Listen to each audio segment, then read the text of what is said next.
what else about money do you feel like people are missing when it comes to manifesting and the law of attraction? One of the reasons people want money, and they say money isn't spiritual. There isn't anything that's not spiritual. Everything's spiritual, and but money is, people think they don't deserve it. Like for example, there is all the money that everybody needs and wants waiting there for them. And there's only one reason it's not in their lives, and that's because they're stopping it from coming into their lives. Really? Oh, yeah. How are we stopping it? By thinking we don't have enough. Right. By thinking we don't have enough. By thinking we don't deserve it. By maybe being programmed the way you were, that my family didn't have very much. I'm destined to not have very much, kind of born on the wrong side of the tracks kind of thing, or all of those thoughts. To believe that we only get money through our job. If you believe that that's the only way you're going to get money, that's the only way that you're going to get money. But you can get money from unbelievable, unlimited different ways. Yes. And so you start to open up your mind that money can come from anywhere, everywhere, right? And so money can come into your life. So straight away you open up, because law of attraction can only do what you believe. And so if you believe you only get money from your job, you see what we do? We are unlimited beings, and we limit ourselves down to nothing. We are unlimited. The world and all of its riches and joys is all of ours. And so, but we, through our beliefs, for this reason, I don't deserve it. I don't deserve it because I didn't work hard enough. I need to work harder to get this. I need to suffer. I know that people, have money, they had to suffer. So we have all of these limitations that we impose on this unlimited being that we are. Yes. Why does it seem like money is one of the hardest things to break through when it comes to believing we are deserving of money and believing that it comes to us effortlessly? Why does it seem like it's so challenging for a lot of the world? I think it is to do with our deservability, that I just think that's ingrown into us. That what about all the things, money doesn't grow on trees, I can't afford it. I mean, I came from a really humble background. My parents could not afford, we had secondhand clothes. So I had a whole lot of lack fed to me just by my day-to-day living as a child and growing up. I didn't ever feel that, but I certainly grew up with lack, because I knew when I discovered the secret, I had to turn my mindset from lack to a wealth mindset, to an abundance mindset. And so I set about to do that. And that's why I know anyone can do it, because I did it. What was that process for you of turning it from lack into abundance? It was all affirmations. I played affirmations, gratitude, being grateful for everything I had, affirmations to talk about that I'm wealthy already, affirming that I have plenty of money, that I attract whatever I need, and I'm a success with everything I touch, and all those kinds of affirmations. So I did those. I did gratitude, and anything that gave me a bad feeling around money, I reversed it. And one of those things was paying bills. Why? Because you never have enough money to pay the bills, right? So how did you reverse that? When bills would come your way, what were you doing? I pretended they were checks. When it was a bill.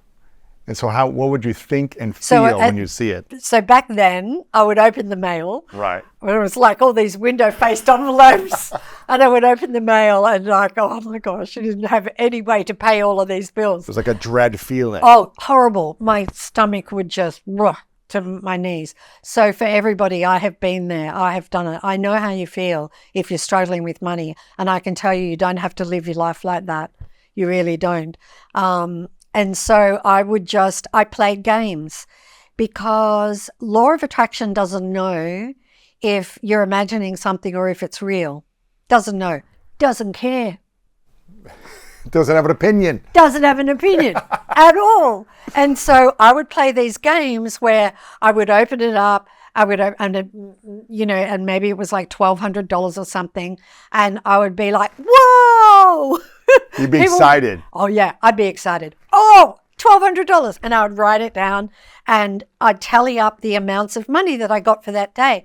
And it got to a point where I didn't feel I was getting enough, like it wasn't a tally. I would add zeros. So the $1,200 I would turn into $12,000, and then I would add zeros, and then I would say, yes, $150,000 is mine today, And so I would. But it was really bills. Yeah, they were really bills.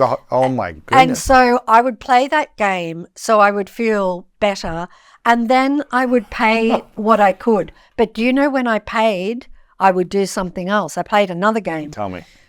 When I paid, I would imagine that this money is not a bill, but I'm donating to the company. I'm making a donation because this company has been really great in supplying me with electricity. And so I'm making a donation, and this money is going to help all of the people educate their children. Wow. It's going to help them buy food this week. It's going to pay their mortgage. So I would think about all of the employees and the difference this money would make by giving this money. And so that would cause all the resistance to go away, right? A total meltdown. And that was how I did it. So I took the circumstances where I didn't feel good about money. Now, back then, we got bank statements. They were not pretty, right? But I changed that around. Really? Just with a bit of marker. I would just put, and I had credit cards because I, in Making The Secret, I kept borrowing on the credit cards to make the documentary. They were at the max. And I had 2 credit cards and they were at the absolute max for amounts of money that was inconceivable to me. Right. And that I had absolutely no way of paying it off, yeah. No. But what I did was I just, I just pretended that when I got the statements, I would just pretend that I had, do you know what I did? I did 0, 0, 0, 0. And then I put thank you over the bill. And now I have 0, 0, 0, 0 on my credit cards. Wow. But to this day, if I have a written bill or something, like if somebody comes to do a service at the house and I write them a check, and across that bill I would write thank you paid, because that is what I did with every bill I couldn't pay. I put thank you paid. Wow. And to this day, I still write thank you paid. Wow. I know.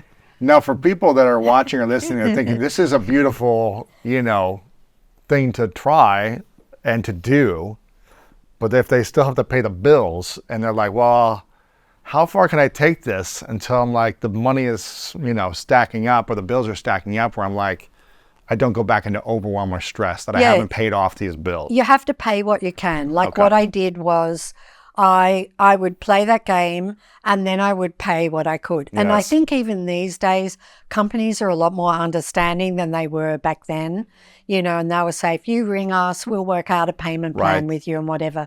But I did pay those bills. I would pay the most urgent ones, like electricity, because I didn't want that to be cut off, right? And so, you do pay them. But I would just do things to feel better about money.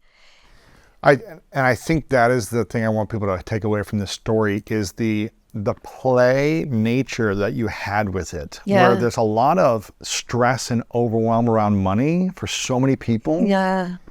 But which was the same for you for a long time until you started to play. I did. I played all the time. And that is Non-stop. a huge key to Huge. the secret is being in a playful, energetic state, right? Yeah, yeah.